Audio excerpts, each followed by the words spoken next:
everyone, and welcome to our monthly webinar. My name is Justin Cooper. I'm a hard money lender, full-time real estate investor, and mentor to folks looking to start buying rental properties. Each month, we bring in some of our friends in the industry to share their expertise. Now, this may be through a presentation, like when we talk about self-directed IRAs, title insurance, or maybe we simply interview our expert friends and dive deep into how they got started, where their investing has taken them, and what they see coming both for themselves and for the industry. Now, I want to say thank you to everyone who made it to tonight's event. We know you're giving up some of your time, so Ryan and I will do everything we can to bring you the value that you're hoping for. This webinar is brought to you by Pine Financial Group. Pine Financial is Colorado and Minnesota's premier hard money lender. Pine focuses on the needs of Colorado and Minnesota real estate investors, and we're investors ourselves, so we know what it takes to get deals closed. Everyone at Pine Financial Group is dedicated to the success of its clients. We only experience success when our clients are succeeding. So we have a habit of telling you when a deal should and should not be done. And isn't that what you want from a professional in the industry, especially someone you trust as an advisor? You will benefit from our honesty and integrity when you choose to work with us. Now, tonight's webinar brings in a friend and investor, Ryan Heagle. Ryan is a Colorado native that attended Colorado State University. He moved to Florida and got started in the finance industry as a licensed stockbroker back in 2012. In 2014, he moved back to Colorado and later grew with passion for helping people by becoming a retirement consultant.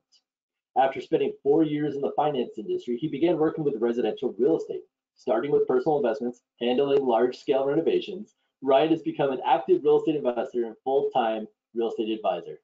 He now strives to help and educate others with their real estate journeys while continuing to invest in real estate himself. Now, Ryan, I gave everybody just a little bit of a glimpse into who you are. So why don't you just share a little bit more about who you are and why we're chatting tonight, and then we'll dive into the interview. Yeah, I'm going to say that's pretty much summarized it. That's great. I get to be tonight's test dummy. I did my first project through Pine, so I'm not getting paid for this. I think I need to now. What they say about wanting to help is true. That's actually why I went with them. Justin's been phenomenal. I don't think I've ever actually told you that before, but yeah, that was the decision maker actually for who I went with on the lending. But yeah, tonight I'll get to go over my first experience. It was a doozy, and hopefully share a little bit of information and something to learn from my mistakes. The rookie. Yeah, awesome. Well, Ryan, so let's talk about this. So what we're going to be discussing, what I want to be asking you a lot of questions on, and of course, because we did work together on this project, right? I, as your lender, we had conversations throughout the whole process. I knew what was going on and how the project was going, but I think because I know how hard it was for you, there's a lot of lessons that we can share with other folks, and that's really the impetus of having you on the webinar this month. That, and of course, there's no better way to say happy birthday than to have you on a webinar. So thank you. Big 3-0. Absolutely. Well, happy birthday, Ryan. But the project, I mean, it literally felt like everything that could have went wrong did to a certain extent. And so, but you came out and you survived it, and you're still in real estate. We were chatting earlier. I have a somewhat similar story where my first fix and flip definitely got sideways. I wound up losing money because it was back in 07 and 08, and that was not necessarily the best time to do your first fix and flip. But because you had all these other things that you went through, I think it's really good to share what you had gone through. And so let's back up all the way to the beginning before we get to the fun part, so to say. I want to hear more about just how did you choose real estate? What was it about real estate that got you interested and excited? And then, of course, that'll drive us down the road to how you found this property. Okay. Well, so what first really got me into it actually was an ex-girlfriend that I met when I went out to Florida. It was her brother-in-law and sister that I had met, and super sweet. And one night they asked, "You want to come over for dinner?" I think nothing of it. Awesome meeting the family.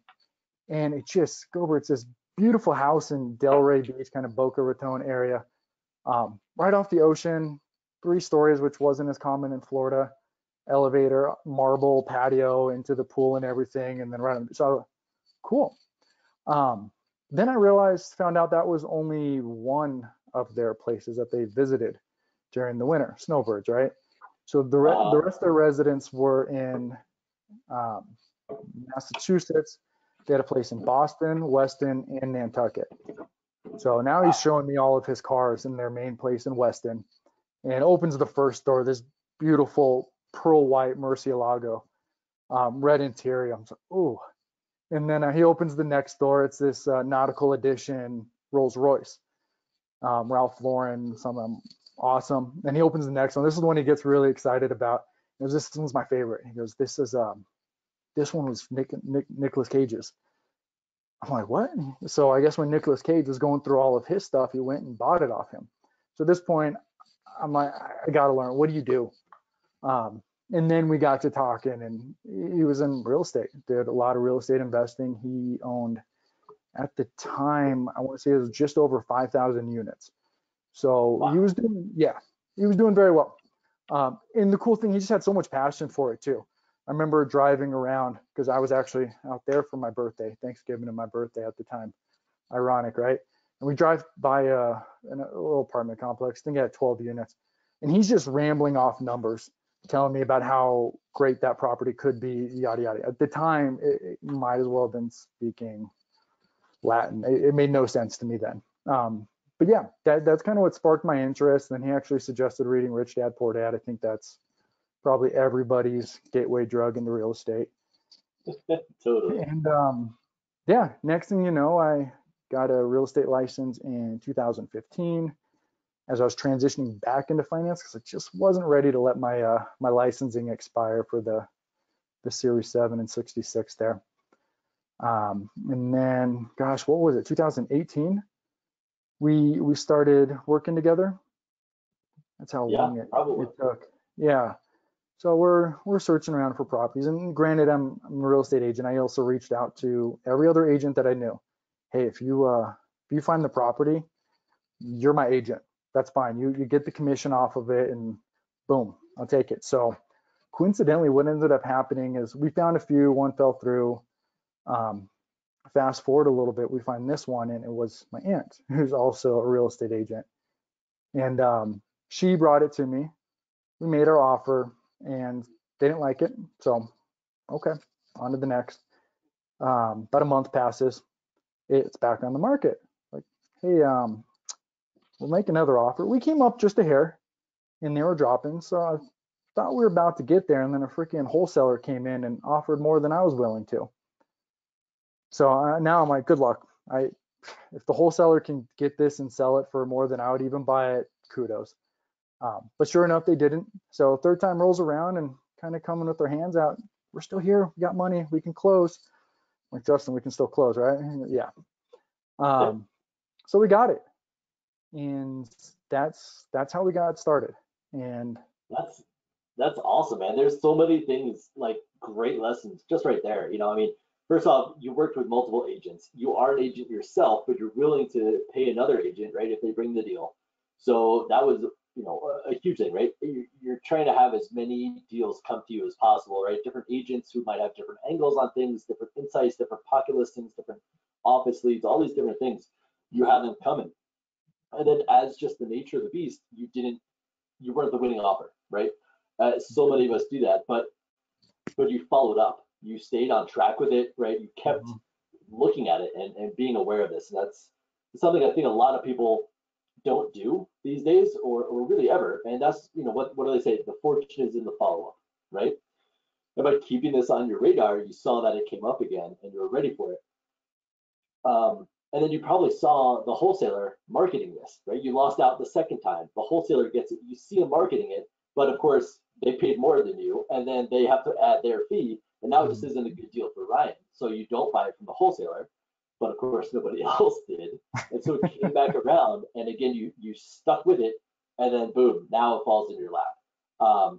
Not necessarily falling in your lap. You busted your butt following up and tracking this and staying with it until it hit. And that's probably one of the reasons it did, is because you stayed with it, right? And I think, for folks on the line who want to know just how do you find deals? How did Ryan find this deal?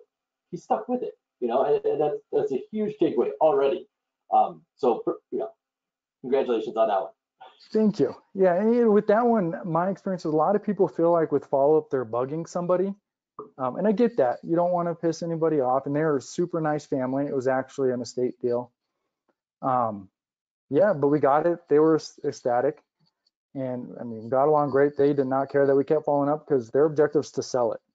And if they're coming to desperation, they want to find a way to get rid of it. And we were that ticket for them.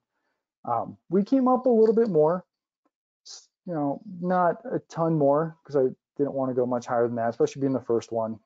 I just needed that buffer, and thank God I did. Yeah, brought in the structural engineer. It was good, and we went. Yeah. All right. So you found it on the MLS, right? First off, you found the deal on the MLS because everybody says the MLS is dead. You can't find anything on the MLS, but you did, right? And then really the fortune was in the follow-up. You stuck with it. It does go under contract. Now, it wasn't just you, right? You have a partner in this. Mm-hmm. And so, we hear all the time about people wanting partners, needing partners, and a lot of times partners, real estate investors meet other real estate investors at networking events and such, but they're both bringing the same thing to the table. And so it's not necessarily a good partnership. So tell us a little bit about, your partnership and who that was with, to whatever extent you're comfortable and why that ultimately was a pretty good partnership for you guys. Yeah, so I actually knew my partner since kindergarten. We actually used to beat up on each other. So there you go. Another golden nugget. Break out the yearbooks and just start. But he went to the NFL and I didn't. So he wins there. But he was always really smart about not going and blowing all of his money and investing it. And he was interested in real estate, and I was kind of that gateway for him. So we chatted a little bit. And I got to say, it was a little weird at first, kind of asking for the money. But once we had the conversation, it was a win-win. And that's really what it came down to, just making sure the partnership was equal or beneficial on both sides. He played for the Bengals for 5 years and then ended up with, where did he go next? The Colts. And then, and then after that, he was about to go to Tennessee and just decided he's done. So, he actually ended up retiring the last 5 months of our project. So, he came in the chaos and was probably more stressed than he was ready for. So it's interesting, right? Because you found somebody, first off, you've known him for years, but like, are you guys best friends or you're just like acquaintances? We were actually good friends. So like I said, we had that little period of beating up on each other until maybe 7th grade. But we're all kids then. And from there, we both played football through high school, lived pretty close to each other. So we definitely had a good friendship. Perfect. And we stayed in touch here and there once he left. So, it helped. And so you are the real estate professional, right? Or you're driving that direction by being a real estate agent, by on the hunt trying to find deals. And he has, to some extent, a regular job, as much as an NFL football player is a regular job. But he had the job, he had the money, he didn't have the time or the expertise, but you did, right? And so that right there was the balance that helps make a good, strong partnership. So that was, huge, right? This really helped. Gave you a little bit of security knowing that you had a partner who had some cash, and then they felt comfortable investing in real estate because they had you, the boots on the ground, managing the project. So awesome. So you get going on the deal, right? You're under contract. You've got your inspections going on. So tell us, what were you going to do with the project? What was this fix and flip going to look like? So it took a couple different forms as we started. So when we went into it, I felt comfortable with the front end, the back end, the numbers, etc. The one piece I knew I was a little green on was the construction. And that project ended up being a little more construction than I had anticipated. I wasn't going to do. Initially, though, like, were you thinking just it was going to be a cosmetic, lipstick on a pig, paint carpet type thing, or were you going into this expecting a larger construction? I was expecting a little bit larger. On the scope, we're probably about 114, 120,000 into it. But I didn't want to deal with anything structural. Just want to write that down. Initially, 114,000. Gotcha. Yeah. Okay. For you folks, following along at home, Gonna call me out later. 114,000 was his initial budget. And yeah, I mean, we were gonna change a good amount, completely gut the kitchen and whatnot. No structural, didn't plan on moving rooms around as much as we did. Um, and then from there, you start tearing things apart. Next thing you know, it's a complete gut. House was built 1895. The cool thing was we were only the third owners, but the caveat was the previous owner was a construction guy. So he did a lot of makeshift work on his house. And you tear one thing out and leads to the next. And at a certain point, you throw your hands up and say it's all going. We gutted plumbing. So yeah, we had new plumbing, new electrical, new HVAC. We ended up doing a new roof. That was insurance, but it was a nice little touch. Yeah, it ended up being a lot bigger than we thought. Had the initial general contractor, who was another friend, and he's great, but this was definitely a bigger project than I think he was ready for, especially being in Denver. So we got the roll off out there. I got a little excited. New Year's is over and went out with the hammer. Didn't think twice about permits. Actually, at that time, I didn't even know you needed a permit for demo. I know that sounds probably pretty rookie and silly, but like, hey, I can beat up my own house, right? Who's to stop me? The city of Denver is. So I started tearing the whole house down myself, as far as drywall goes, getting cabinets out of there, et cetera, et cetera. And then I passed it on because I was done. I turned around and you came in at one point and you commented a little bit. I probably had 2 feet high of debris through the entire house, more than once. So that's when we started trying to bring in the crews. And then maybe a week into that came the red tape. And I look at him and go, hey, what permits do we need? He goes, well, let me get back to you on that. I was like, okay, you can pull them, right? He goes, well, I can't in Denver. What? Yeah, that kind of caught me off guard a little bit. So he's calling around trying to find other GCs that can pull the permit for him. They're going to charge us anywhere from $5,000 to $7,000 to do it, which is cool. Some of these, because they are doing a little CYA, they want to use their own engineers and everything to submit the permits for the floor plans and any structural work that was coming on. So it would have included that. At the time, an additional $7,000 seemed excessive. So what did I do? I panicked for a little while. I ended up getting rid of him. I just couldn't handle no schedule, not able to do the permits or anything. So, and he only focused on the windows at first, which he does a great job with the windows. But we needed a little bit more than that. So yeah, he was gone. Now I'm 2.5 months into the project, can't work. So I'm kind of beside myself at this point. I'm afraid to go out there and do any work because I don't know what the city is going to say to me if they catch me out there, or if there's even a big deal. I probably could have kept working a little bit, but yeah, everything was on freeze for 3 weeks or so. And then I finally figured out how to get the permits. We couldn't do homeowners permits because we had it under the LLC, which is one of the rules in Denver. And then, bright idea, let's just quit claim it out of my name or out of the LLC into our names. And so we did that and then went and resubmitted for the permit. They ended up giving us the permit under our LLC name anyways. So yeah, I don't know if I ever mentioned that. It made no sense to me, but I went with it. So now we have the permits under the LLC, but the title is no longer under our names or under the LLC. So whatever. In this process, I don't know if I even mentioned this to you. I see the part that says, "Did you have an asbestos test?" Were there, Ryan? There are a couple. So I see on the permit, it's asking for an asbestos test. I'm like, oh, this is a really old house. I probably should have done that before tearing everything down, huh? So I went and had an asbestos test, and they came back and they said there was some asbestos, but they never gave me parts per million, any details about it. I'm like, all right, so like, yeah, you should probably get abatement. And they said from front of the lot to the back of the lot. So I'm reaching out trying to figure out how much that's going to cost. They were saying up over $50,000. Now, and who knows how long it's going to take. They needed to take 2 or 3 inches of soil off the top everywhere, complete zero flow or negative airflow in the house.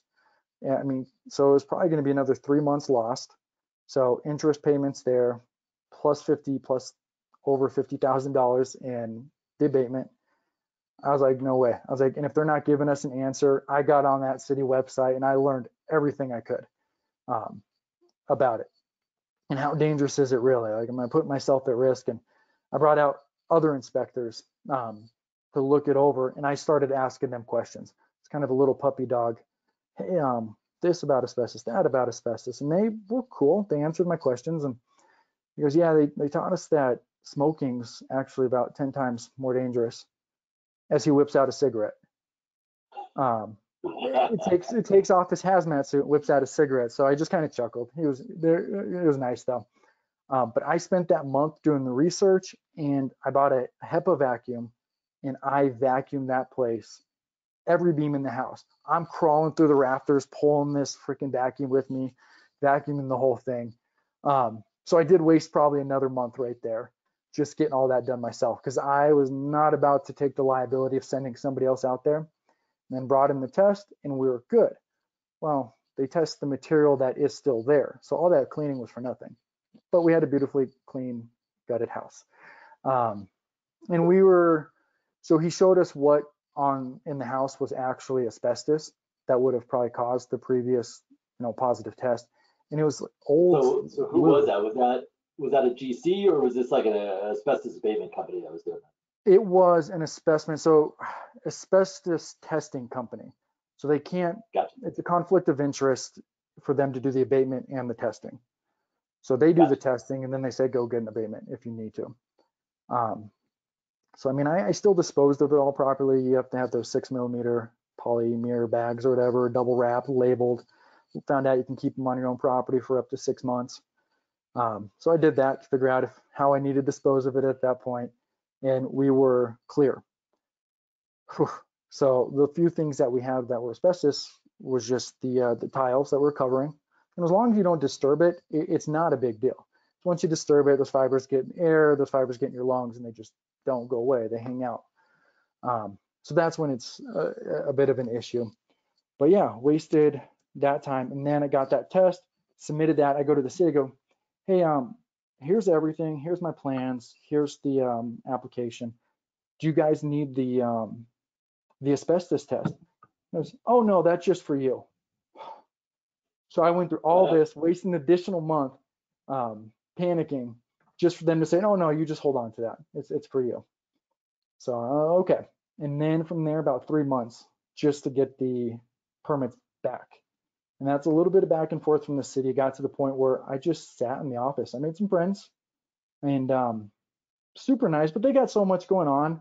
When you think about how many renovations are going on in Denver right now, so their hands are full. That's their 9 to 5. They're probably not thrilled to be there either. So they got me through though, and now we're off to the races with a new GC.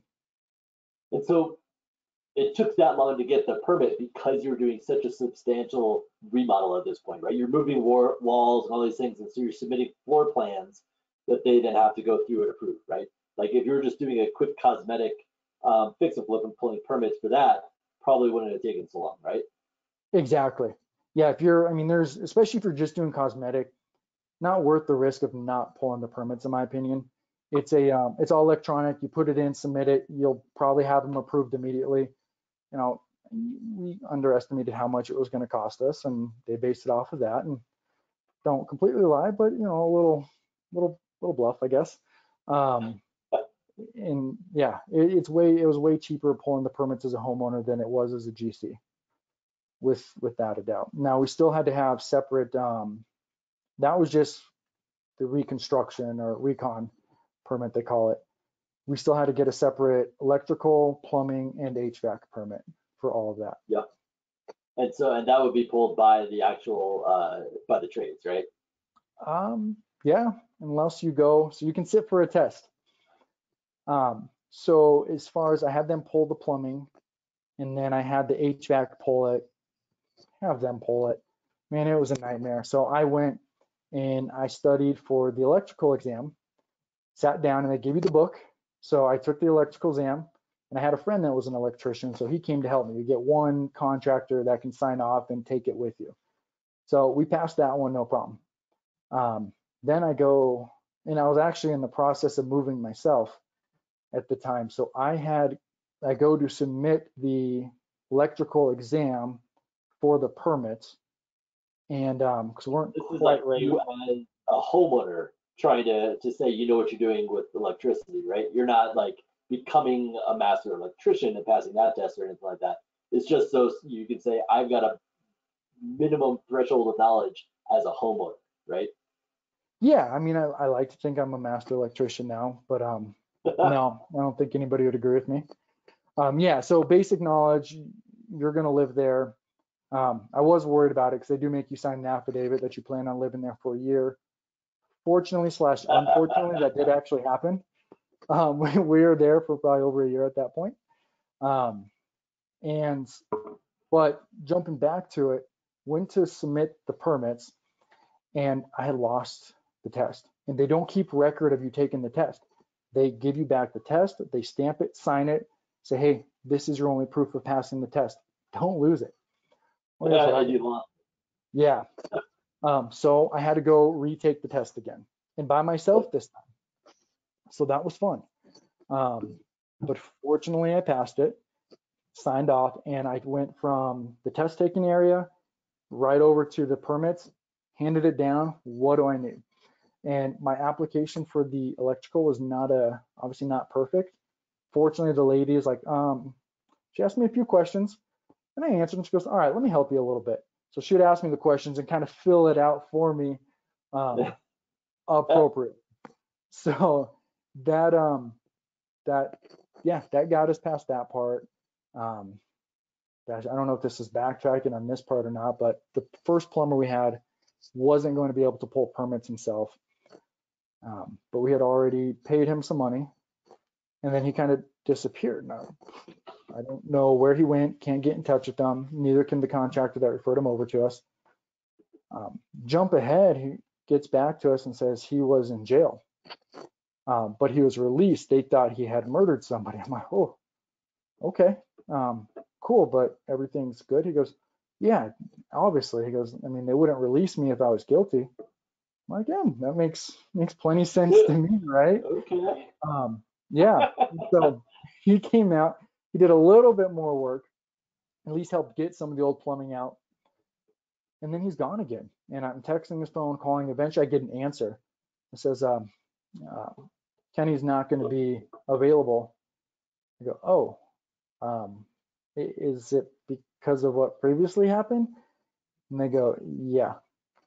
Well, and so I don't even know what to say. I'm like, I'm so sorry.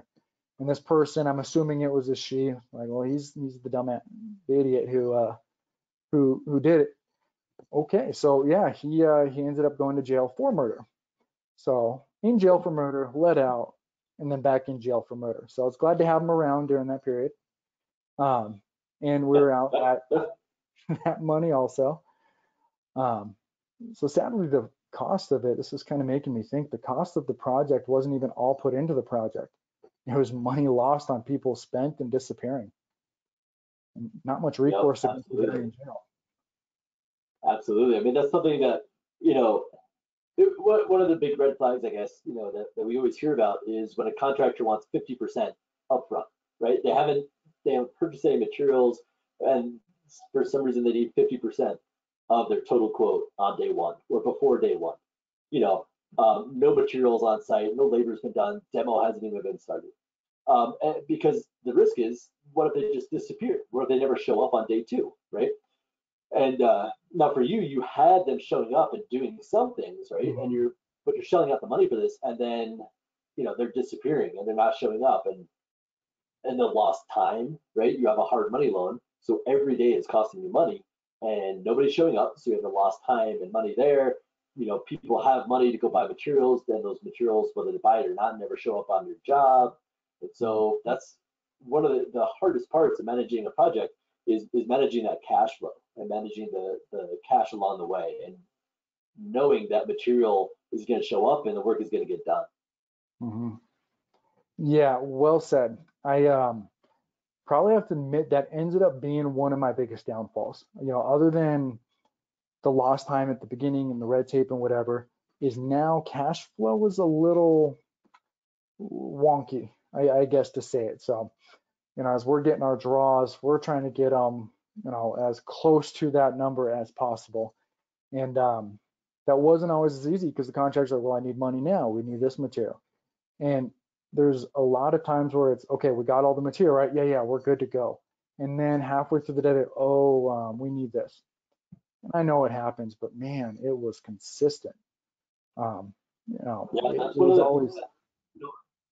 People say you make your money when you buy, when it comes to investing in real estate, but so much of the money is made in managing the process, in managing the cash flow. I mean, yes, you have to find a good deal because that's where it all starts, but then managing that process and the cash along the way is huge. It's difficult, right? You're borrowing the repair money. You have a lender giving you the money over here for all the repairs, but contractors need it over here. And sometimes the way this happens is different from the way that happens. And so that's one of the major responsibilities that we as investors have to manage and potentially float the money and do all that. And it's not easy.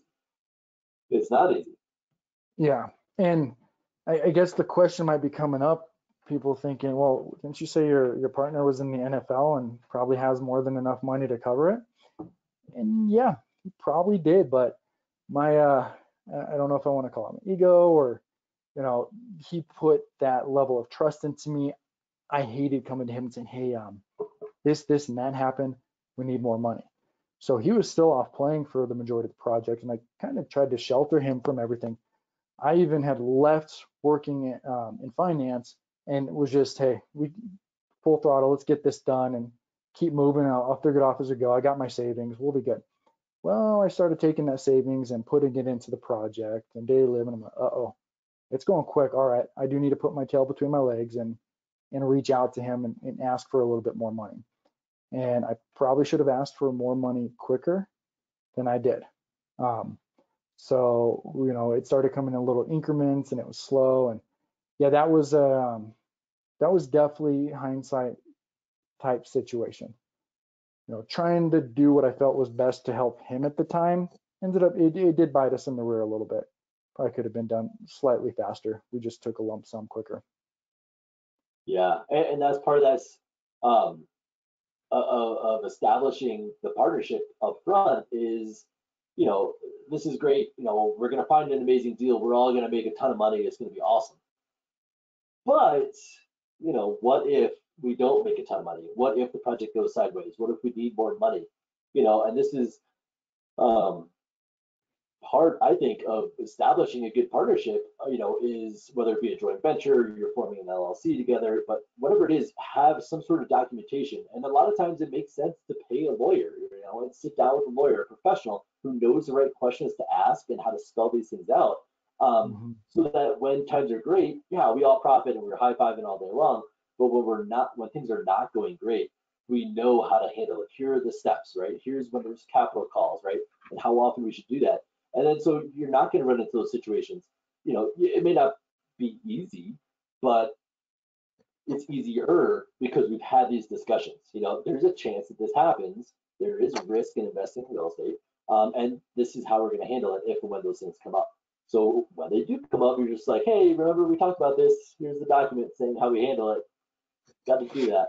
And it's all spelled out and we know going in. And it doesn't make it necessarily easy, but it's easier than not having had that conversation up front. And I hate to say we had a little bit of that conversation up front, but it's still, not an easy conversation, but it is one of the ones you need to have. And just like anything, communication is key, whether that's with your partner And looking back at this project, especially your contractors, I got into a bad thing of feeling like I needed them because I felt we're on such a time crunch and we need to keep the cash flow going and get this done. But you have the money. They need to work on your terms. I mean, there needs to be agreements up front when they're going to get paid, expectations. I would say put those expectations around your draw schedule so they know exactly when they're going to get paid, because guess what? They want to get paid. They are going to push to that point to get paid. And the money comes in quick. I mean, every time I think we talked and we hit our mark, it was sometimes the next day, 2 days. It was quick, so everyone's going to get paid promptly. Maybe at first I had hesitations because I wasn't as familiar with that, how that structure was, but it was smooth. And yeah, laying it out to the contractors upfront in writing, because there was verbal agreements, but not a lot in writing. And guess what? When money's involved and people are stressed or they have their guys coming to them like, hey, when we're getting paid, and they mismanaged on top of it, yeah, they're not going to care about what you verbally agreed upon. If it wasn't in writing, it's give me my money now or we're walking. It's like, well, what did you guys even do to request that money? But they still want it. As later I'll probably mention the lovely lien that came from that too. Because we did go through what, 4? Yeah, I mean, you're making a great point. In a partnership, a marriage, what do we call our significant other? We call them our partner. When we're getting into this, forming LLCs with folks, these are partners. We bring in partners on deals and in our team, right? And we call our contractors partners and stuff. And you're absolutely right. Communication is huge, no matter what type of partnership that is, right? Having communication is so important to make sure everybody's on the same page. And you bring up a good point of making sure that, to whatever extent possible, that the draws are coming from your lender, if you're doing that, and going to your contractor, that those match up. And whether they do or not, because maybe not everybody's going to agree to that, but by you trying, as the investor, trying to line those things up as best you can, you then have a better understanding of how both sides work. So even if they're not perfect, you know how to float the difference in between the two. So, so that's, again, understanding this is where we as investors, make the money, is being the middleman, so to say, on these different things and understanding all the moving parts. So now going back to the general contractors, I think we specifically mentioned maybe 2, but how many total general contractors did you have over the course of this project? Almost embarrassing because I look at things, what's the common denominator? And I was the common denominator in all of these. So I'm kind of question myself, what the heck did I do? But we had 5. So going into the second time, we had a gentleman who, and he kind of came in like the, knight on his white horse, shining armor, but he admitted to me, hey, I can't actually take over this full project right now with everything else I had going on, but I'll be here as a resource for you. You can use my contacts, I'll send my guys. And I'm wondering what the heck I did to deserve this. I was ecstatic. So he actually came out and they started working a little bit, and he's an older guy, so it was him and his son, and he worked a little bit slower, but he was great, knowledgeable. So that was cool. And then they went off and they ended up saying, they got really excited. They go, hey, got a friend coming out from Minnesota and he needs work and he's an amazing contractor. We're just going to keep him on your project. I'm like, oh, cool. And they told me, I think he wanted to start at 35 an hour. And they convinced me that that's a steal for somebody with his knowledge. I'm like, okay, yeah, you know what, you're right. And so we get him out there and I'm kind of watching the first day, and he spent an 8-hour day trying to frame out half a window. And I go to him, I mean, he's a nice guy, but we can't, I can't justify paying him this much for the pace, and I can't tell the quality yet. So we talked, and I think we actually worked it. We're going to, hey, let's start at $20 right now as a test trial.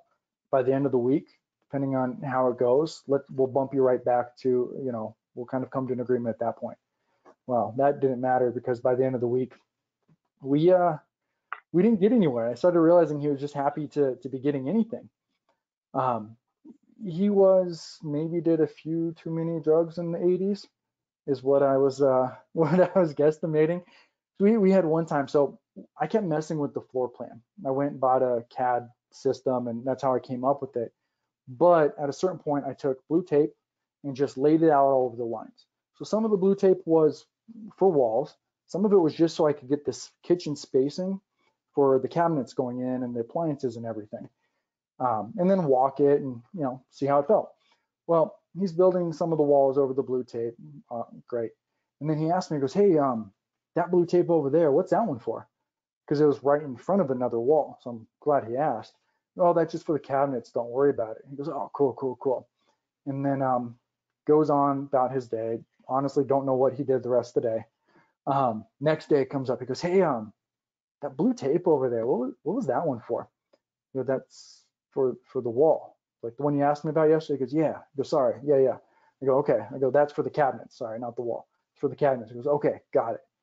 And I come in the next day, now a little bit later, because I had other work to get done in the morning, and he's building a wall in the kitchen. And my initial reaction was, oh dear God, there's no other wall for him to be building in here right now. So I asked him, I go, what's this for? He goes, for that blue tape right there. I'm like, no, I told you 3 times in a row, dude. Like this, just no. And some of the other walls he built, so it was a sloped roof kind of in the back, if you recall there. I don't know if you actually ever saw this one, but he had built it up maybe 6, not even, maybe 5.5 feet, and then just took random beams in the middle of that so he could attach it to the roof versus making it go all the way up and kind of a traditional framing. I don't know if I'm painting the right picture, but it was weird. It was some Frankenstein. I had other contractors asking me what's going on, and I just told them I don't know. So super nice guy. Long story short, I had to let him go in front of the guy that left him there. And he even goes, hey, I'll come fix all this for free if I can just keep working. And like I was kind of torn because I appreciate the offer and the sincerity of even taking your time to do that. It's like you messed it up, and I was like, honestly, it just feel better if we walked away. And I just myself, I felt like it was a liability just having him out there alone anymore. So so that wasn't the GC. Now the issue with that GC came is he would come kind of whenever he needed a paycheck, it seemed like, because we would always pay him at the end of the week. Again, don't do, mistake. But I want his experience because we did have we're getting into some of the structural things. We removed the wall down the center, and the back of it was all brick and it had just old poor structure there. So I wanted to use his knowledge, what we were paying him so much for. So he was, I want to say, almost 100, 120 an hour for like him and the son. And which isn't terrible, all things considered, but it's still pretty. Right. And they just started doing subfloor. And then I asked them why they're doing subfloor, and they told me, hey, we don't have this and that. So I actually went and got everything for them. All right, cool. Is this what you need to start the next day? And I go, yeah. So next day comes and they're doing subfloor again. So I'm like, hey, what's going on? And they go, oh, well, actually, we need this, this, and that too. I'm like, okay. So got that. Third day rolls around. At least it's getting done. And the subfloor needed to get done, but not something I was willing to pay $120 an hour for at their pace. So he still doesn't start doing anything with the structural stuff. And I asked him why. And I forgot the excuse he came up with the last time. I go, hey, you know what? I'll get you guys back out here when we can and when we're actually ready to do it. But I just can't pay you that much to not do what we're asking for. It's like having a house cleaner come over and you want them to clean the inside of the house and they go and mow the lawn. It's like, well, I do appreciate that, but that's not what I need right now. I need my house cleaned. And that's kind of at least the analogy that I took with it. But yeah, so we parted ways with him. Now we're in between, and my partner actually ran into another friend of ours from high school, and whose friend was a GC. Oh, sweet, thank God, right in time. So that's when we are now on to our third. Bring him in. He shows us some of his other projects, and he, I mean, it was good. There was definitely a few quality issues that we saw, and we let him know, hey, if we come across that in our property, we'll have to adjust that. And we had a little bit of, we came to an agreement with the price to get it finished up, and then they wrote out their scope and what all entailed with that. And so, cool, we agreed to it and get to working. And again, this is where the whole pay structure kind of went. Verbally, he knew what we're looking at. I even showed him the initial scope that we submitted to you guys, where we at on it, what points we had to kind of catch up on to get where we needed to be. And was no problem, but they kept messing up. So him as the general contractor, he had to keep paying his guys to fix their own mistakes. And then he would leave them there again, and there would be more mistakes. And the stairs, I think we built 3 different times. Had to start redoing the stairs 3 different times, and we still barely got past it on that point. But kind of came up with our little, hey, let's make this platform actually another step of its own, and then we'll meet code, because then it eliminates the other step and gives us our full 36. Whatever. So we got a workaround to make it work the 3rd time, but yeah, it would have been 4 times that they redid it. And I know that started costing him. And other mistakes. They did the siding. They accidentally, I never wanted to get rid of that deck.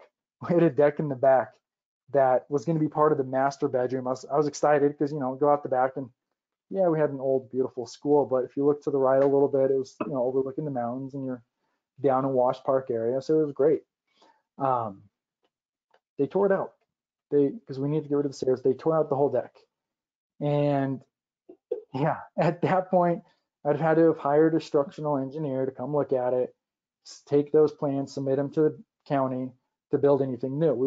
We could have gotten away with building off of it, but not completely new. And I wasn't about to risk it again. We already got red taped once. So we passed on that. Yeah. So I wonder though, like you said, the common denominator was you. And so what, hindsight being 2020, what would you have done differently? Or what will you do differently on the next project to try and avoid having, so many turnovers, I guess, and with general contractors? Contracts up front and expectations up front. So that's probably why I've beat on that a couple times, is if I had full expectations out in front, in writing, I felt like we would have been absolutely fine. And also expect a schedule back from them so we have an outline to follow. And I'm giving them a chance to write their schedule, what they feel is practical. Construction always takes a little longer, add a little bit more time on it, but at least it's them writing out what I'm holding them accountable to. And then they know based off of that, we work out the pay structures and from there, that way we're not paying in advance, how we're going to be paying for material, when we're paying for materials. And I want them to bring a list to me. I don't want this last minute, hey, we spent half of our day at Home Depot. And then I would get calls out of nowhere from Home Depot saying, oh, hey, we have so-and-so here making a purchase. And that always caught me off guard, but I could never say no because I'm like, well, we need to keep the work done. So I just kept paying. And it's like, all right, company funds. I don't have time to call my partner real quick. So cool, here's my personal card, spend away. And we kept hitting a pattern of that, of getting behind the 8 ball instead of staying ahead of it. So I definitely feel if we had contracts and expectations up front, very clear written expectations, because we did have verbal, but it needs to be in writing, we could have avoided at least 70% of the problems that came with the contractors. Gotcha. And so all said and done, what was the overall final cost to the repairs? The repairs or money lost? I guess we kind of if because the holding costs are like a whole other thing, right? You expected up front, 115, 120,000 would be the budget, but how much actually, between cash in the pocket of murderers and buying 15 different shovels from Home Depot and whatever else. And our first electrician kind of running away with the money, The other guy Totally, bringing yep. electrician without telling me. Now when I'm paying him a check, he's asking, hey, this guy's waiting to get paid. I'm like, well, I budgeted everything out. Nobody told me he was even going to be on my job site, which I wasn't a huge fan of. Because now I have a random person that I did not authorize to be on the property also expecting me to pay them. So, I mean, if he's Right. the GC, he can bring whoever, but those are his guys, his responsibility to pay. You know, anybody that I need to pay, I need to know in advance. Right. So I Yeah. didn't want to stiff anybody, but I had no choice. I had to wait almost 3 weeks, and he was pretty desperate for the money. Apparently, he was calling me every day, 20 times. He started on my Facebook, anywhere he could find me. He was just coming after me. I was like, great. But I digress a little bit. We were probably closer to 200,000. Yeah. In that one. Yeah. That probably feels right from what I know about the project. Yeah. Yeah. I try to, so, forget some of it. And so let's talk about. I mean, the plan was for a fix and flip, right? And so we go in estimating what we think the ARV is going to be, the after repair value, right? No work has been done, but we're trying to figure out what can we sell this thing for after it is fixed up and beautiful. And so, do you remember what that initial ARV was? Yeah, we were initially actually 690 is what we asked for. 690. Yep, I think we could have talking to the appraiser 7, maybe slightly more, but yeah, we're right in that ballpark. So this is where, fortunately, appreciation saved my rear, and I started changing the floor plan to accommodate needing to sell it at a higher price. I'd kind of balance it out, talk to the contractor or even the next contractor, hey, I was thinking about doing XYZ, how much would that cost? And these are all changes either brought in or mentioned in advance. Yeah, I guess we're kind of leading to what I ended up selling it for. Yep, that was my next question. Yeah, so we ended up selling it for 790. 790. Wow. So now, I mean, that's $100,000 increase, right, over what we initially thought. And so, like you said, maybe the quality was a little nicer, right? The finishes may have been a little nicer. Maybe the floor plan was changed and was more appealing to what the neighborhood wanted. But then also, it took a lot longer than initially expected. So, I mean, I think initially what we were thinking, from closing to closing when you buy to closing when you sell was going to be like 6 months or something like that. Yeah. But how long was it from closing to closing? 1 year, 9 months. 1 year, 9 months. Yeah. So yeah, interest on that was, yeah. I mean, I always joked. I figured you guys had to love me.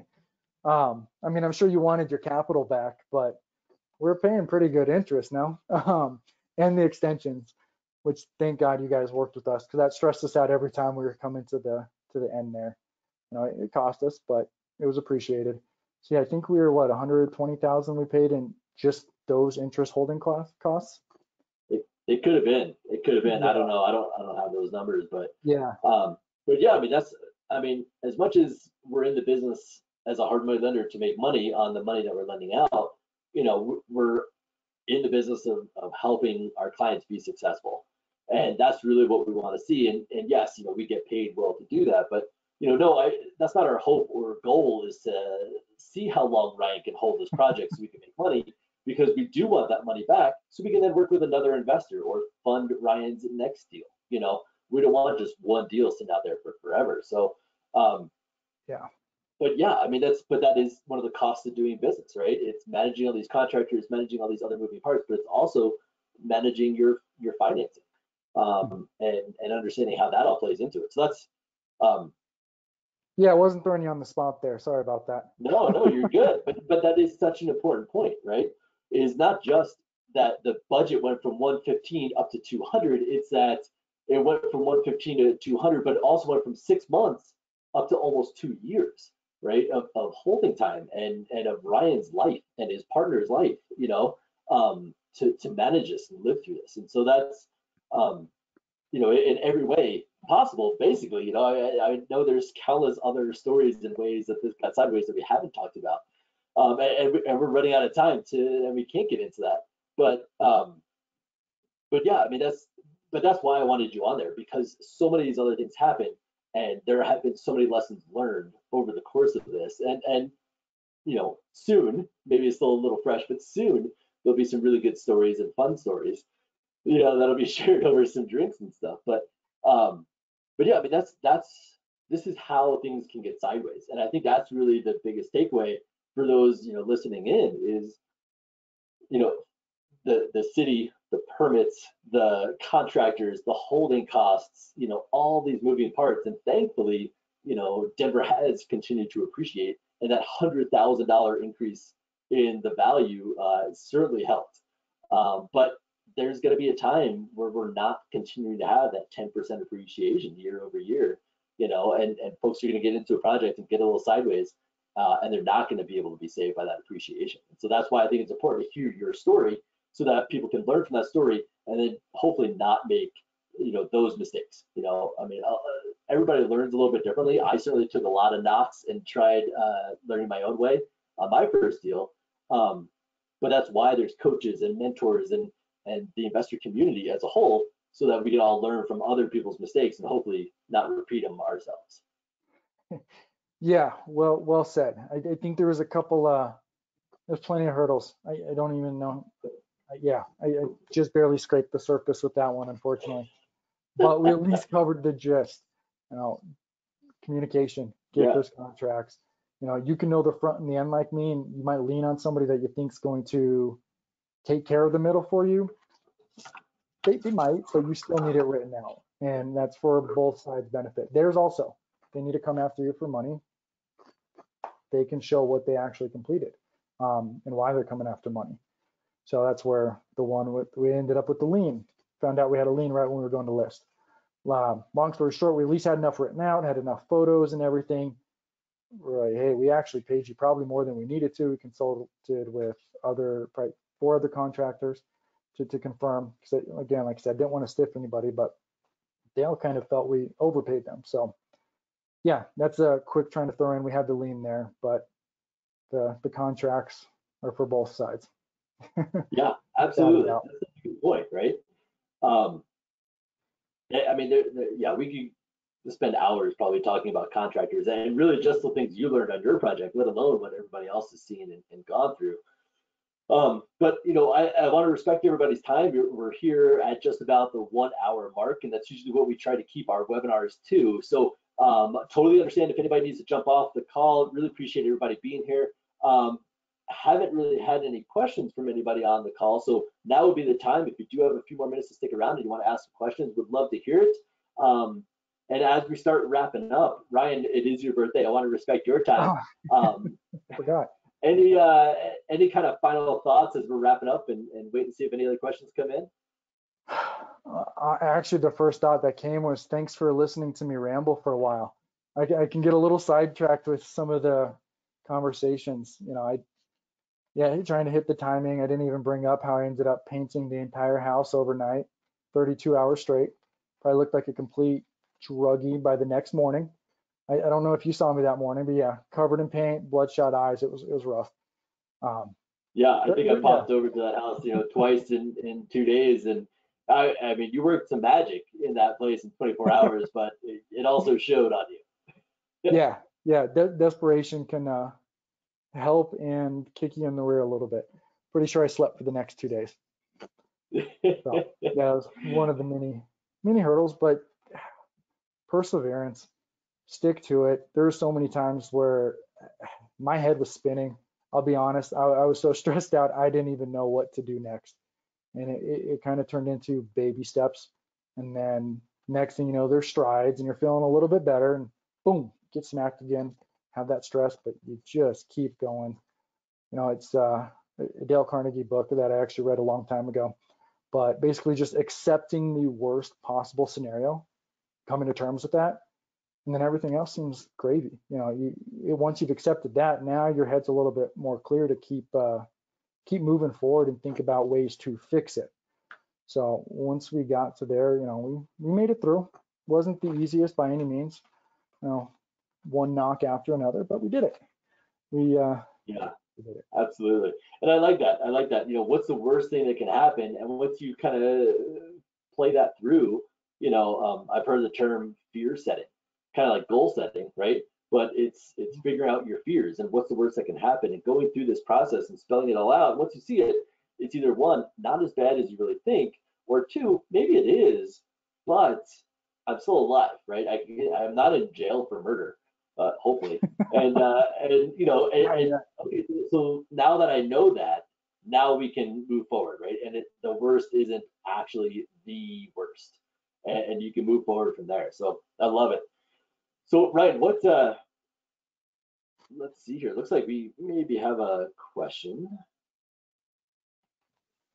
Yeah, so if we have to shift in the middle of the project, would you suggest creating a new scope of work and having the contractor agree and sign to it? Ooh, good question. And yes. I guess that's assuming you have the same contractor. Yeah, well, there's that. And the tricky part is, and I think you and I ended up talking about this, but I brought it up to you a little too late. I was wondering, I asked if we could actually switch up that scope of work to match where we're at now, just because we were a little close, but then we ended up being so close that we ended up not doing it. But yeah, I would, but the tricky part is, does that new scope line up with your draw schedule? Or do you have the funds to carry you through till you're matched up with your draw schedule again? Because I can't speak for you guys about shifting the scope halfway through and how that would look for you guys. But yeah, if you can, that would help. It makes it a little bit more uniform. Yeah, and that's a good point. You know, talk to your lenders.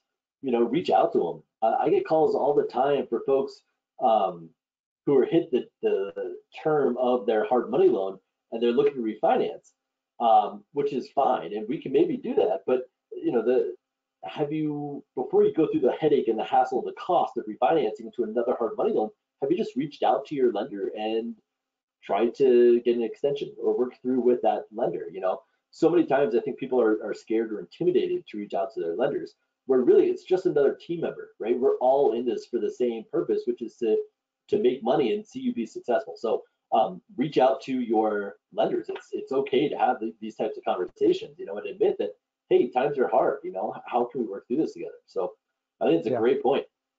Yeah. So yeah, go ahead. No, I was just going to build off that a little bit when you said the refinance piece, because that's actually something we thought of 3 different occasions. Because once we had the house presentable enough, now there's still a lot of interior work. We felt like we could maybe get a traditional loan, but most traditional loans are still going to want to see about 6 months worth of interest. And I was like, we're so close, and I balanced it out, and it wasn't worth going through the hassle, paying the additional points to get the new loan. Even though it's traditional, it probably would have saved us a little bit more monthly. At the time, it didn't make sense. Well, project ended up dragging on a lot longer, where it probably would have helped. So we thought of it again. No, it doesn't make sense because we're almost done. We weren't quite done.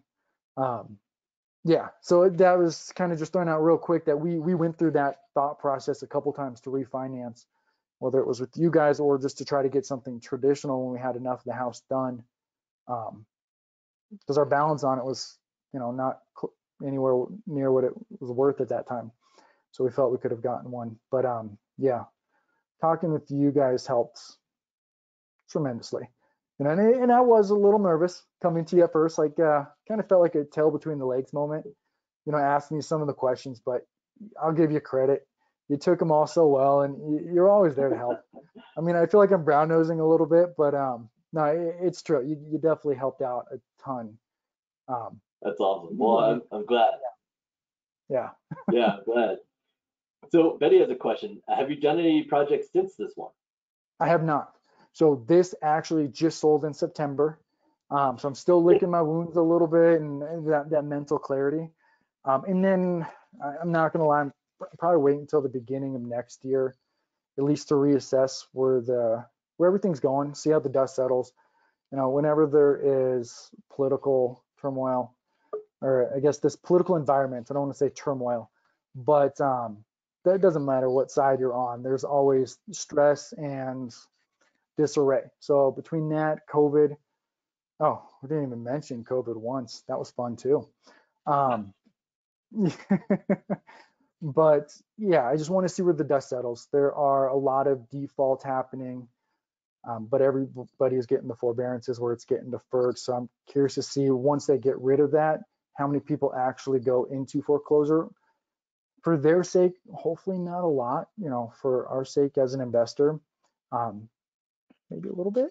Hopefully, some people got questions about this, but if you can go in there and work something out with somebody that you know is about to go into foreclosure, you're saving them. Don't feel like you're actually stealing a deal from them or stealing their house for them. They're losing their house either way. The bank does not care. But the bad part is their credit is gonna get nailed.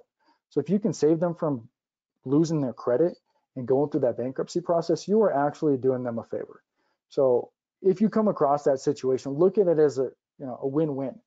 You're getting a house that you're going to make money off of, and you also save them from taking that credit hit. Because then even getting an apartment's going to be hard. I mean, world revolves around credit right now.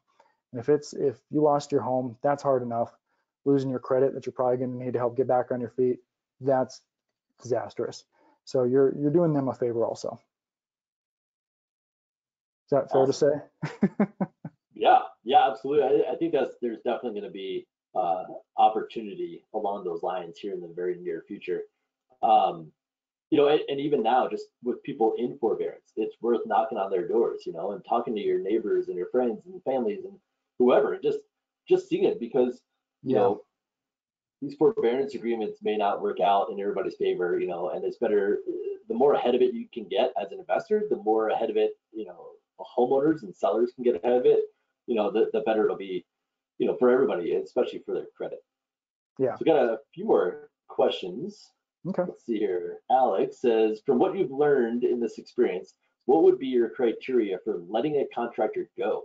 Like for any reason, like slow or sloppy work? And then at what point would you make the decision, assuming you're following some kind of schedule or agreement?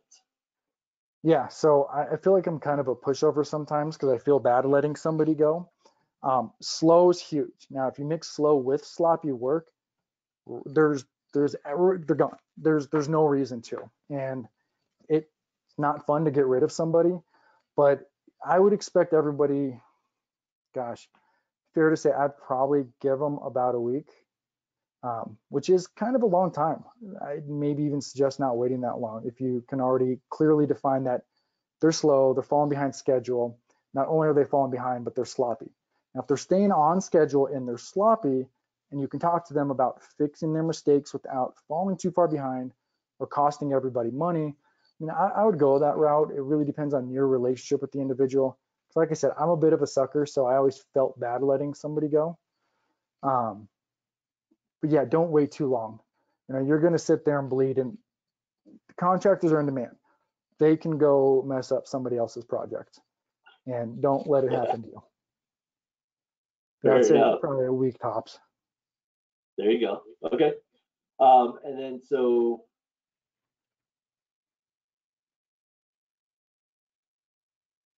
let's see here. So interested to hear what you have to say. Can you make a suggestion on how to research if a deal will work? And specifically, this person bought a property in Arizona expecting appreciation to increase as it was and get unit rented.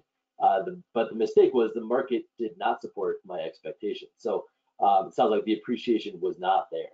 So now appreciation helped and saved you, but was that ever a calculation, going into the project that you're banking on that appreciation? Absolutely not. So picking up a flip, I originally got into real estate. I was more interested in the rental side of things because of my ex's brother-in-law, and a flip just felt like a little too much risk. So when assessing the situation, what can I do to minimize that risk? Kind of I keep it simple. I would never count on appreciation because you do not control appreciation. Look at COVID. Did we ever expect us to be where we're at right now? I mean, that came out of nowhere. Fortunately, the markets that kept climbing, but it could have taken a toll the exact opposite way. And I was worried for a second that it would. So there's just too many variables outside of your control to really rely on appreciation. Yeah, I agree. I mean, appreciation is speculation, right? And if we look at the big downturn, from a decade ago, that's exactly what happened. Folks in Vegas and Tampa and Miami and these other places where they're selling out massive condo buildings, and they're selling them out to speculators, people who are going in and contracting it today, and then by the time the project was built, appreciation would have kicked in, and then they could have just resold it, never moved into it, and then that's where the profit was. But of course, then the world changed, right? These people were never going to move into this thing. They're buying it purely on speculation, and then the house of cards just completely crumbled. And that's because there was no material reason for that to increase other than just things were increasing because they were increasing, right? The market was going up, and it was never going to turn. So, I agree. Don't bank on appreciation. Most of the time, fix and flips, the goal is to be done as fast as possible. I know your goal was not to take 2 years, right? Thankfully, we still had appreciation, and that's what helped you get through the project and survive it. But so when it comes to fix and flips, I think the shortest time possible is always the best, because that's, when we're calculating our ARVs, we're using historical data. So we're using yesterday's data. So how quickly can I be close to yesterday's data, right? I need to be sold and done and finished fixing this as fast as possible so that yesterday's data is still accurate, right? 2 years down the road, a year down the road, that historical data is now obsolete. So how can I get it done as fast as possible so that those numbers are still the numbers? So that's what I would say on fix and flips. And then on rentals, for the most part, you're not looking at the value of the property, you're looking at the cash flow. And again, if you're doing the BRRRR strategy where you buy it, fix it, and then refinance the property, trying to get into a rental property with little to no money down, again, you want to be in and out of that hard money loan, that private money loan, whatever it is, as fast as possible to be locking in the refinance and the refinance appraisal based on the data point we used before we bought it, right? That historical appraisal ARV number. And so we want to be refinancing as close to that or as soon as possible so that we're still at that accurate number, because appreciation is great and that will help us, in the long term with our rentals, make the wealth of rentals. But today, the short-term nature, we got to be in and out of these short-term loans as fast as possible. I think that's really the goal. Appreciation is just, gravy, is really what we're looking at for the long term of rentals. Yeah, and it's definitely, I would say anybody looking at appreciation is making an educated guess. At the end of the day, it's like I said, it's just, for me, it's too much risk because I can't control it, and there's too many factors that can change it, even if it's a solid educated guess. Keep that short and simple. Absolutely. I like that. We can force appreciation through repairs, right? Turning the distressed asset into a pretty asset, but just letting the market appreciate, that's I agree with you. It's out of our control, and thus it's a risk that we can't necessarily mitigate. And so Richard asks, do we have folks using the BRRRR strategy where they're using hard money to buy it and fix it and then refinancing it? Yes, absolutely. So we're doing several of these a month, but it's not easy to find them. But what we're seeing is there's still distressed assets out there. There's still just distressed sellers, and because interest rates are so low today, you can still be finding good cash flowing deals out there. So they're not easy to find. You got to work harder to find these things. But yeah, it's still absolutely possible, just not as much as it was. And same with fix and flips, as prevalent as they were several years ago. Oh yeah. No, it's funny with that BRRRR strategy actually. So going into it, I was trying to think of exit strategies in case things went south, and I ended up not really going that route with any of them. Just kind of kept my head tucked and went through. But the BRRRR strategy was one that came to mind. I didn't even know that was a thing at the time. I don't know if it was kind of becoming a little bit more popular at the same time I was thinking of it, or just a cognizant, hey, this is what I was thinking. Okay, cool, it's a thing, reinforcing it. But yeah, if you're going to find a rental, especially right now in Colorado's market, I think the BRRRR strategy is great. Yeah, like when I ran the numbers with that one, that was one of our ways out. And it was we didn't have to put as much money in to fix it to the same level. go ahead, refinance it, and then rents in that area.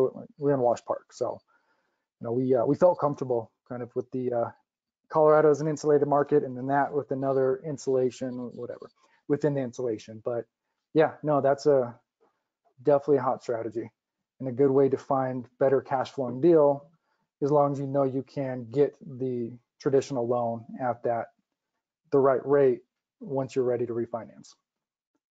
Yeah, yeah, you make a good point, and this is kind of what they were saying was, I guess the market that they were investing in wasn't as insulated. There were some external factors that were going on, right? And so what you were just saying, Colorado's got a special thing going on, Denver's got a special thing going on, and then the Wash Park neighborhood has a special thing going on. And so you were pretty safe knowing that, although you weren't banking on it, that appreciation would probably be there if, God forbid, you had to hold this thing longer than 6 months, which yeah, I was worried about depreciation. That was kind of what I was looking at. This at least won't depreciate from where we're at. Especially when COVID hit, right? I mean, a lot of people are expecting that, and some still are. It hasn't struck yet, but there's a good chance, that it will be happening. And so, sort of along those lines, maybe not depreciation, but finding deals. We kind of mentioned a little bit about that. And Alan has a question. He's found a property that's in foreclosure. Auction's coming up next month. He knows the next door neighbor, and the next door neighbor told the person in foreclosure, hey, Alan's interested in buying your home and helping you out. And the homeowner said, nope, not interested. And so Alan still thinks that this is a good deal. And so he's wondering, how would we go about approaching this person to see if they can still buy the property? So I've got some thoughts, but interested to hear what you might think, Ryan. I'm curious to hear your thoughts too. So I guess it depends. They're going into foreclosure next month. I mean, they may already, that's already in the works. They may already be underwater. You can snoop a little bit so to the figure out auction their is set for next situation. month. Yeah. So I mean, if they still have the opportunity to get out, and again, at this point, it's definitely going to be up to the bank. They're going to be the final factor of saying, hey, if they can short sell it to you or not, if that's the scenario. If you're going to buy it for more than they owe or for less than they owe. But just, gosh, if the neighbor's nice enough to talk to them, that's kind of your in. Now, if you can find a way to meet these people yourself and maybe even get a feel of their personality type before talking to them, because this is a very vulnerable situation. Nobody wants to admit financially that they're struggling. And it happens to everybody. I think at one point or a time, just about everybody's been through some sort of financial struggle. So it's going to take a lot of compassion to talk to them and at least connect with them. Again, it depends on their personality, but I would say for most people, they're in a vulnerable state. And that's probably why they initially said no, because they're embarrassed to talk to somebody. So just kind of gently keep prodding and use that neighbor as your resource to get in. Yeah, I like it. What do you say? No, I love that. I mean, it goes back to one of the first things we talked about. The fortune is in the follow-up. Just because somebody said, oh, Ryan, you should go check this place out, or, oh, I talked to them about selling to you, Ryan, and they didn't want to. Are you just going to turn around and be like, oh, well, on to the next one? Or are you going to continue to pursue it, especially with something like this where they're in foreclosure, the auction date is, potentially set for next month. As they get closer and closer to that auction date, the pressure is going to continue to mount. And so, like you said, maybe they didn't want to admit this to their next door neighbor that they're in foreclosure and going to lose their house. Maybe that's not the person they're comfortable having this conversation with. Or maybe their head was still in the sand at that point. Maybe they legitimately have a way to resolve this. And so, no, I'm not interested in talking to you because I've got this handled. But as we get closer and closer to that date, they're going to feel more pressure. They may also not want to have their neighbor be the go-between on this. So the fortune is in the follow-up. Continue to follow up, continue to reach out, do so more directly. I think you made a great point, Ryan, of having a lot of compassion, because although they may feel like they're the only one going through this, they're not. And the more you can put yourself in their shoes, explain this to them, and walk it through that this happens more often than not. Well, maybe not more often than not, but it happens often. But there is a process to resolve this and to save your credit and to help you. And this is what I do as an investor: is I help homeowners who are in unfortunate situations. And so But how do you have that conversation? You could send them a mail piece. You could handwrite a letter. You could send them a postcard. You could knock on the door. You could leave a sticky note on the door. You could put a bandit sign saying we buy houses in their front yard, which I don't, they're bandit signs because they're illegal, but nothing tries the point home like having a sign in your yard. But these are the things that you could do. Probably the best way to get in front of them is to literally be in front of them and go and knock on their door. But of course, you have to come in with a very compassionate heart, because if they open that door and they don't throw a big F you and slam the door in your face, you might get invited into this person's house. You might now be in for a huge story where you hear their whole life story of what's happening going on. You have to be compassionate. At the same time, running the numbers in the back of your head, having them tour you through the house. And while they're doing this and they're explaining, this is where my first son was born, this is where this happened, this is where Susie lost her first tooth, Sam jumped off the bunk bed and broke his leg here. You're saying, yeah, he jumped off the bunk bed, broke his leg, and he put a hole in the floor. And how much is it going to cost to fix the floor? And these types of things that are building your scope of work. As you're doing this, you're crunching the numbers. And so, it's a skill that a lot of investors don't have, but that there's a lot of money to be made in doing that, and going and having these kitchen conversations. And if you can do that, if you can get invited in, or even if you have the door slammed in your face, come back next week and put a sticky note there, remind them, gently nudge them that you can help save them from what is coming soon. So all you can do is keep trying. Some folks won't always say no to that, but it might be worth a try. So that's what I would say. Yeah, come with a compassionate heart, but continue to follow up and try to get in front of them as best you can. It's so easy to take no as an answer, especially when it's new to you. It feels uncomfortable to you also. You're kind of like, yeah, I'm telling them this, but can I really back it up? And you can, trust me, you definitely can get through there. Oh, can you still hear me? I think my picture froze, but anyways. Yeah, your picture froze, but I can hear you, yeah. Nice concerned looking face. Yeah, just don't take no for an answer. Be confident with what you're doing, at least on the surface. You might be twisting and turning on the inside. There's a couple times I probably even took no in scenarios where I wish I didn't, but I took no because that was the easy way out and it felt more comfortable. Uncomfortable or getting out of your comfort zone is definitely your friend. Absolutely, absolutely. So maybe we'll take one last question here and then let Ryan move on with his birthday and hopefully enjoy a whiskey or two. So as a rookie rehabber, how much padding would you guys suggest to add to the rehab budget? Like what kind of contingency, I guess? Ryan, what are your thoughts? Okay, so I know you guys told me to do 10, and thank God you did. I would 10% of the budget, yes. Of the budget, yeah. I would even upwards of 15. 20%'s a lot, but now if you can make all the numbers work with 20%, you got yourself a pretty good deal. Even 15% if you can make it work there, but you should feel relatively comfortable.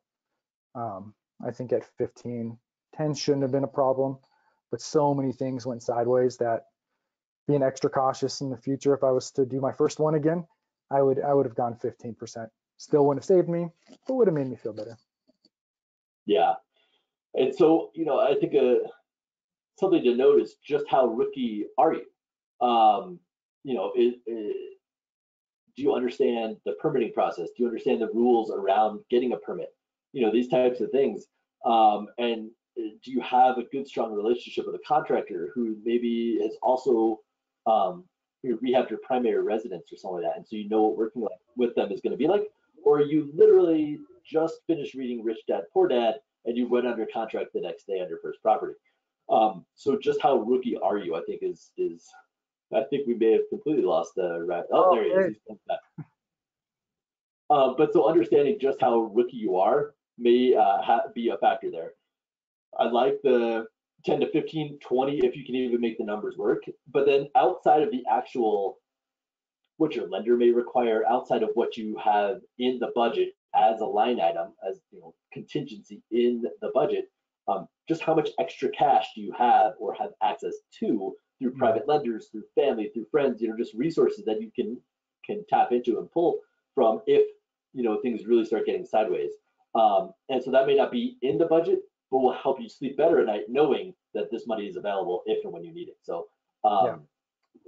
ultimately, the more the merrier in that fashion, right? The more money there is on the sidelines or that you have access to, for me, that's my litmus test is, will I sleep through the night?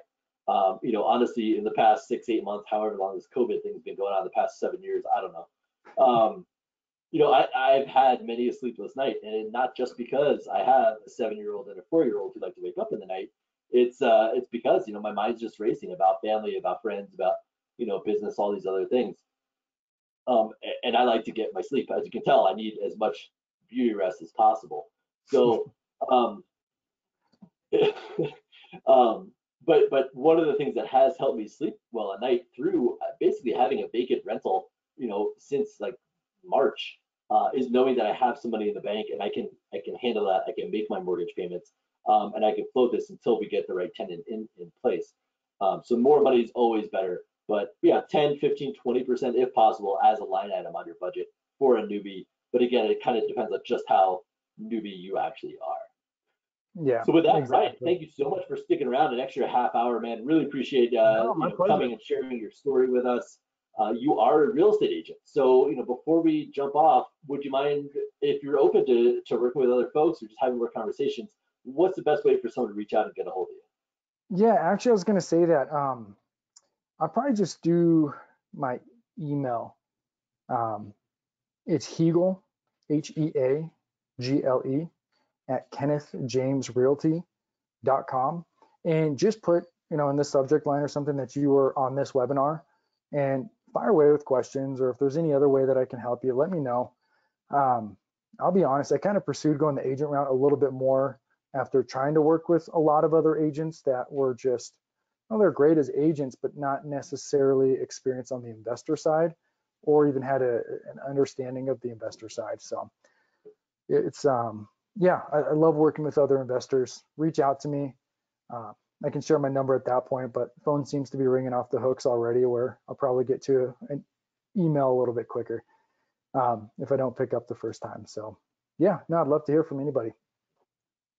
Perfect. Awesome. Well, Ryan, really appreciate you sharing your story. Thank you for coming, and thank you everyone for sticking around so long and listening to Ryan's story with us.